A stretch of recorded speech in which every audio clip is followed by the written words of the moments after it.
বিশ্বাস করেন এই টিকটক প্রজন্মের কথা বলছি, কিশোর গ্যাংয়ের কথা বলছি, ছেলেরা যতটা না বদ, এই মেয়েদের একটা বড় অংশ তার চেয়ে অনেক বেশি বদ, অনেক বেশি। তারা চায়, কিছু কিছু মেয়ে চায় যে তাকে যেন টিস করা হয়, কিছু কিছু মেয়ে চায় যে সে ছেলের পিছনে বাইকে করে ঘুরবে।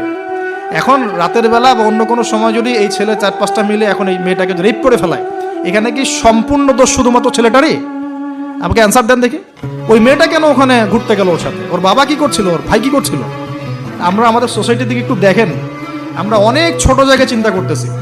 এই যে আপনি হাত বাঁধে নিয়ে পড়ে আছেন না, পায়ে পা নিয়ে পড়ে আছেন, আর আপনি বলছেন আমারটা সই, ওরটা ও খারিজি হয়ে গেছে, ও ভণ্ড হয়ে গেছে, ওই হয়েছে।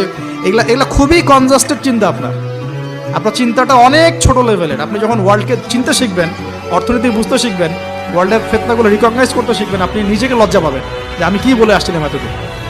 আর আমরা তো জানি, আমরা ওই লাইন কিন্তু ঘেটে আসছি। আপনি কোন জায়গায় চিন্তা করছেন, কোন জায়গায় আপনার চিন্তা থেমে যাবে, ওটা আমি জানি।